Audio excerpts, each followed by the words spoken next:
Verse 24, he's sending them out on the limited commission, and he says, the disciple is not above his master, nor the servant above the Lord or his Lord. Verse 25, it is enough for the disciple that he be as his master and the servant as his Lord. If they have called the master of the house Beelzebub, how much more shall they call them of his household? You're going to be like your master.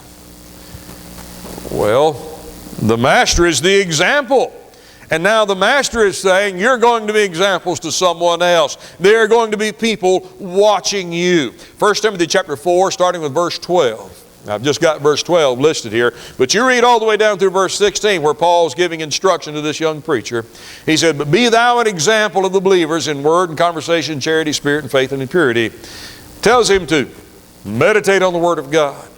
Tells him to, verse 16, take heed to yourself and to the doctrine, that thy profiting may appear to all. All of those verbs from verse 12 through verse 16 are in the imperative case. That means you have to do this. You, young man, do this. Don't make excuses. Do this. Be an example of the believers. 1 Peter 2, verse 21 and 22, you know what that says. We've got the perfect example.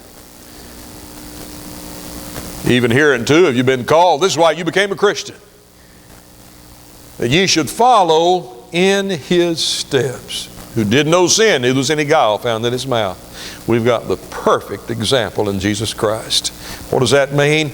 I look at how he lived, how he dealt with people. Look at his goals, his ambitions, his main purpose in living.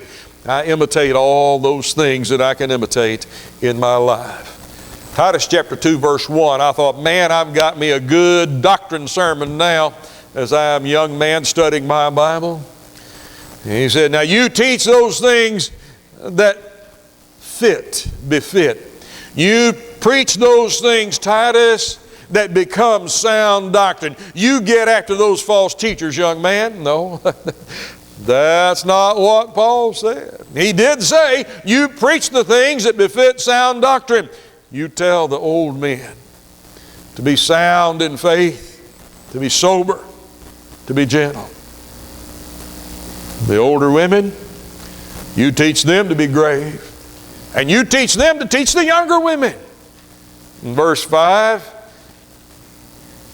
you young man, you teach young men, or verse 6 rather, you teach young men and you be an example to those young men. Now there's the things that fit, that become, that are suitable to sound doctrine. Be an example of those things. Acts 11 verse 26 is here. Just notice it quickly.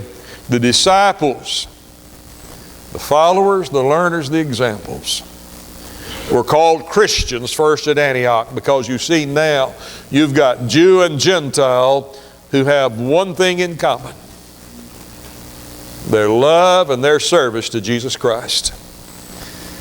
They are now together in one body in the church at Antioch. And that's when God decided, I'm going to give that name, fulfilling Isaiah 62 verse 1. Now's the time. I'm going to make an example to the world of these people, that people from any background, people from any walk in life can come together and be united in my Son. These are Christians. These are the ones that belong to Jesus Christ, because they follow, they know, they're living examples of what I want my people to be. Well, I've got more to say about these kinds of things later. I do appreciate you listening right now. And right now, I have to be quiet.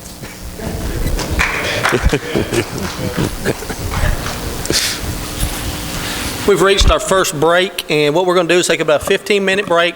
Just so you know that there are restrooms. You go